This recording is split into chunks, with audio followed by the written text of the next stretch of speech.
Maya Torres looked like any other teenager on Flight 447, until the plane started spinning toward the ground. While 150 passengers screamed in terror and experienced pilots lost control, the quiet 16-year-old girl in seat 32F calmly stood up and said 5 words that would save everyone's life. I can help fly this plane. Before watching full story, comment below from where are you watching. Also like and subscribe for more stories. Maya Torres sat on the airport floor reading a thick book about airplanes. She was 16 years old and looked like any other teenager, jeans, sneakers and a faded Air Force t-shirt. But the book she was reading wasn't normal. It was full of technical diagrams and emergency procedures that even mini pilots didn't know. A flight attendant named Jenny walked over to Maya. She smiled in that special way adults smile at kids. Hi sweetie, are you flying alone today? Jenny asked. Maya looked up from her book. Yes ma'am. I'm in seat 32F. Jenny glanced at Maya's book but didn't really understand what it was. She saw lots of confusing diagrams and technical words. That's some serious reading. Planning to be a pilot when you grow up? Maya had heard this question 1,000 times. Adults always thought her interest in aviation was just a phase. They didn't know that both her parents were Air Force pilots. They didn't know she had been studying aircraft systems since she was 10. They didn't know she had already logged flight hours through youth programs. Maybe, Maya said politely. She had learned not to talk too much about her aviation knowledge. Adults never took her seriously anyway. When they boarded the Boeing 737, Maya automatically noticed important details. She saw the emergency exits, counted the rows and noted the aircraft model. It was second nature to her after growing up around airplanes. The businessman sitting next to her looked at her book and chuckled. That's pretty advanced stuff for someone your age. My parents are pilots, Maya explained simply. Really? Well, that's nice. I work for Boeing myself. That book you're reading is graduate-level material. Maya nodded but didn't say much more. She had learned that adults often didn't believe a teenager could understand complex aviation concepts. As the plane took off, Maya felt the familiar excitement of flight. She loved everything about aviation, the precision, the technology, the way human skill and mechanical systems work together. Around her, other passengers settled in for what they expected to be a routine flight to Denver. None of them knew that in less than an hour, the quiet teenager in seat 32F would be the only person on the plane capable of saving their lives. Flight 447 was cruising at 32,000 feet when the first problem started. Maya felt it immediately, a vibration that wasn't normal turbulence. Her years of flying experience told her something was wrong with the aircraft. In the cockpit, Captain Richards and First Officer Martinez were seeing warning lights on their control panel. We're losing hydraulic pressure in System A, Martinez said, his voice tense. Hydraulic systems control almost everything on a modern airliner, the flight controls, landing gear, brakes and flaps. Without hydraulic pressure, pilots can't control the aircraft properly. Let's run the emergency checklist, Captain Richards said, trying to stay calm. But the situation got worse quickly. More warning lights came on. The aircraft started shaking more violently. Maya could hear other passengers beginning to worry. We're losing pressure in all 3 hydraulic systems, Martinez reported, fear creeping into his voice. The controls aren't responding. The plane suddenly lurched to one side then the other. Maya's book fell from her hands as the aircraft began to spiral out of control. This wasn't turbulence, this was a life-threatening emergency. In the cockpit, both pilots fought with controls that wouldn't respond. The plane was spinning in a tight spiral, losing altitude fast. Without hydraulic systems, they had no way to stop the rotation. Mayday! Mayday! Mayday! Captain Richards called over the radio. Flight 447 is in an uncontrolled spiral dive. We have total hydraulic failure and cannot recover. Maya heard every word through the aircraft's communication system. Her training kicked in immediately. She knew exactly what was happening, complete hydraulic failure leading to uncontrolled flight. She also knew they had maybe 3 minutes before the plane would hit the ground. Around her, passengers were screaming and crying. Flight attendants were trying to help, but they were overwhelmed. In the cockpit, the pilots were running out of options. The altimeter was spinning downward, 28,000 feet, 26,000 feet, 24,000 feet. Maya looked around and saw nothing but panic and terror. Adults who should have been leaders were frozen with fear. But Maya's training had taught her to think clearly in emergencies. While everyone else panicked, she made a decision that would save 150 lives. She unbuckled her seatbelt and stood up. Moving through the tilted, shaking aircraft was like walking through a nightmare. Passengers were screaming, Objects were flying through the air, and the plane was spinning toward the ground. But Maya moved with purpose. Flight attendant Jenny saw Maya coming toward the front of the plane. "Honey, get back to your seat right now. It's dangerous." "I need to talk to the pilots," Maya said calmly. "I have aviation training. I can help." Jenny looked at this teenager with disbelief. In the middle of a crisis, the last thing they needed was a panicked kid making things worse. "Sweetheart, the pilots are doing everything they can. Just go back to your seat." But Maya wasn't panicked. Her voice was calm and confident. "Ma'am, we're in an uncontrolled spiral dive with total hydraulic failure. The pilots have maybe 2 minutes to recover before we can't pull out. I know emergency procedures. Please let me help." The technical accuracy of Maya's words surprised Jenny. This wasn't a scared teenager. This was someone who clearly understood aviation. Against all protocols, Jenny made a decision that would save everyone's life. She led Maya to the cockpit. Captain Richards looked back and saw a teenage girl standing in his doorway while his plane plummeted toward Earth. "This is not the time for passengers to be walking around," he said sharply. But Maya stepped forward with remarkable authority. "Captain, you have simultaneous failure of all 3 hydraulic systems, correct? The aircraft is in a right-hand spiral dive, and normal controls aren't working." Both pilots stared at her in shock. How could a teenager know such technical details? "How do you know that?" Martinez asked. "Because I can feel it through the aircraft's behavior, and I've studied these failure situations," Maya replied. "There are recovery techniques that might work, but they're not in standard manuals because they're considered too dangerous." Captain Richards was desperate. They were passing through 20,000 feet with no recovery. Standard procedures had completely failed. "What techniques?" he asked. Maya braced herself against the seat as the aircraft continued its violent spinning. "You need to use different power settings on each engine to counter the rotation. Reduce power on the right engine and increase it on the left. Use the thrust difference to create a turning force that opposes the spiral." "That's not in any manual I know," Martinez protested. "That could make things worse." "It's not in civilian manuals because it's risky," Maya explained. "But it's used in military aviation for extreme situations. The risk is worth it when the alternative is certain crash." Richards looked at his altimeter, 18,000 feet and falling fast. They had maybe 90 seconds before recovery became impossible. "What else?" he asked, deciding to trust this unlikely advisor.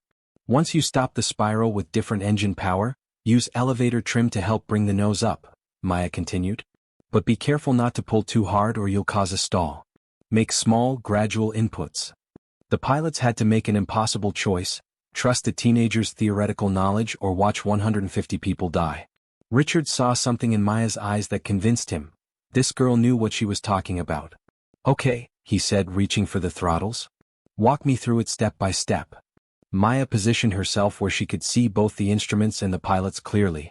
Despite being only 16, despite never having flown in a real emergency, she began coordinating the most complex recovery attempt of her life. "First, reduce power on the right engine to idle," she instructed, her voice steady. "Then increase the left engine to maximum power. We want to create a left turning force to counter the right-hand spiral." Richards followed her instructions exactly. Almost immediately they could feel the aircraft's behavior change. The violent spinning began to slow down. "It's working," Martinez breathed. "Good, but don't celebrate yet," Maya warned. "Now we need to get the nose up. Apply gentle back pressure while slowly increasing power on both engines.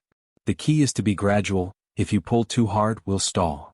The next 60 seconds felt like hours. Gradually, carefully, Richards worked the controls according to Maya's guidance. The aircraft's nose slowly began to rise. The spinning stopped. They achieved something close to level flight. The altimeter stabilized at 12,000 feet, dangerously low, but no longer falling. "We did it," Martinez said, hardly believing it. "We actually recovered." But Maya remained focused. "We're not safe yet. We still have no hydraulic systems, which means this aircraft is extremely difficult to control. We need to contact air traffic control and start planning for an emergency landing." She was right. Recovering from the spiral was only the first step. Now they had to get 150 people safely back on the ground in an aircraft that barely responded to their controls. Captain Richards looked at Maya with new respect. This teenager had just saved their lives using knowledge that he didn't possess. "Would you help us communicate with air traffic control?" he asked. "You seem to understand our situation better than anyone." Maya took the radio microphone with steady hands. Her voice was clear and professional as she contacted Denver Center. Denver Center, this is Flight 447. We have recovered from our spiral dive and are level at 12,000 feet, but we have total hydraulic failure. We are flying on engine thrust only with no normal flight controls. The air traffic controller responded immediately. Flight 447, understand you have recovered from your emergency. Confirm total hydraulic failure? Affirmative, Maya replied. We have zero hydraulic pressure in all systems. This means no primary flight controls, no landing gear, no flaps, no brakes and no wheel steering. We will need a gear-up landing on the longest available runway. There was a pause as the controller processed this information. Flight 447, who am I speaking with? Captain Richards took the microphone. Denver Center, this is Captain Richards. The voice you just heard is a passenger with extensive aviation training who helped us recover from the spiral dive. She understands our situation and I'm authorizing her to coordinate our emergency communications. Maya took back the microphone, understanding the enormous responsibility now on her shoulders. She had to help fly a damaged aircraft and coordinate with multiple agencies to prepare for a landing that would be dangerous under the best circumstances.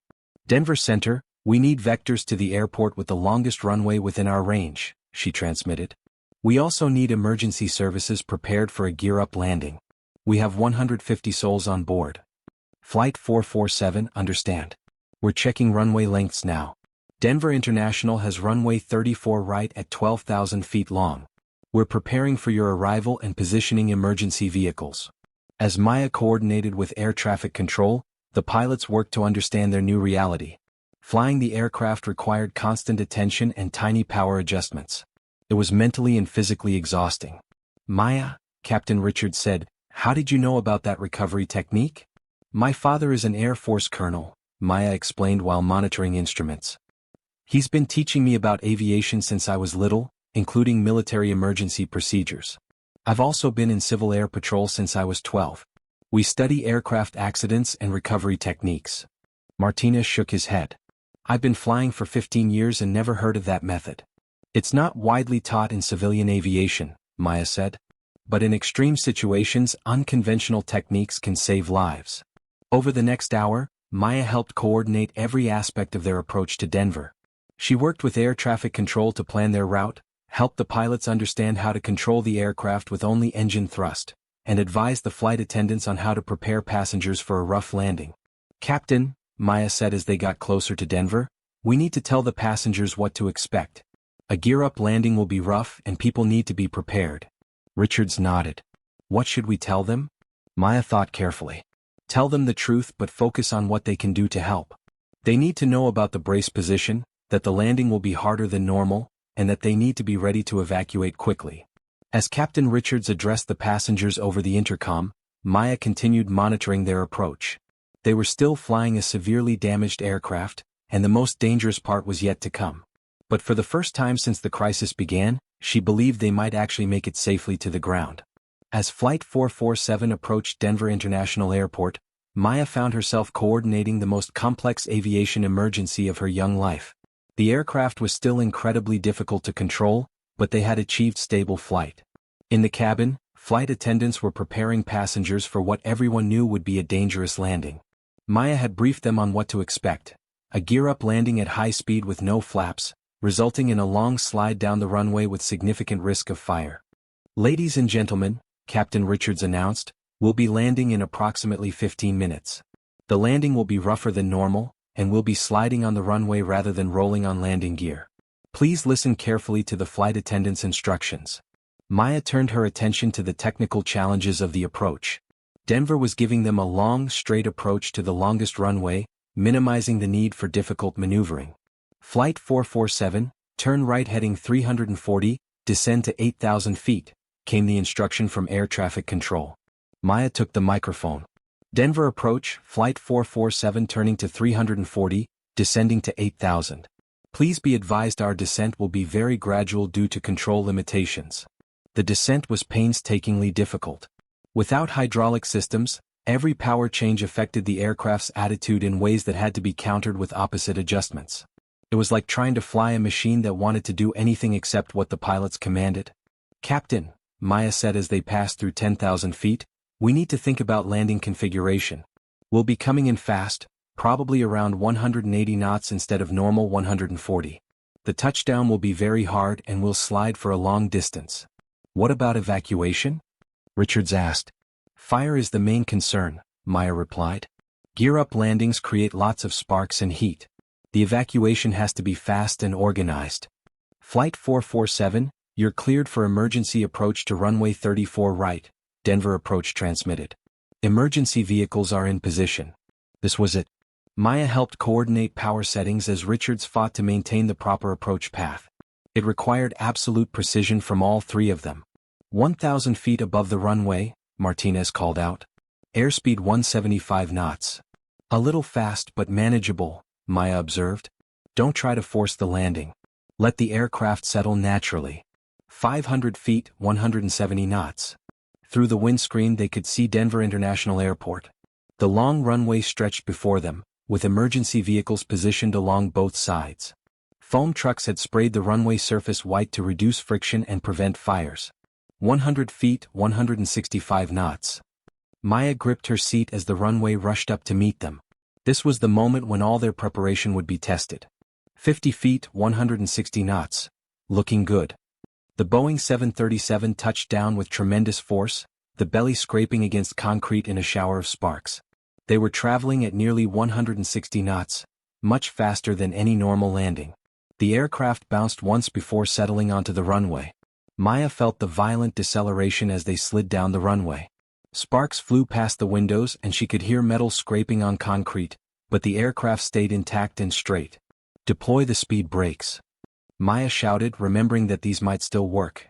Richards pulled the spoiler handle, and their deceleration increased as wing spoilers rose into the airstream. The slide seemed to last forever, but gradually their speed decreased. 120 knots, 100 knots, 80 knots. Finally, at 60 knots, the aircraft came to rest 8,000 feet down the runway. They had stopped. They were alive. Flight 447 had completed one of the most remarkable emergency landings in aviation history. Emergency evacuation. Captain Richards commanded. Everyone off the aircraft immediately. Maya was already moving toward the cabin, knowing the next few minutes were just as critical as the landing. Fire was the greatest danger now.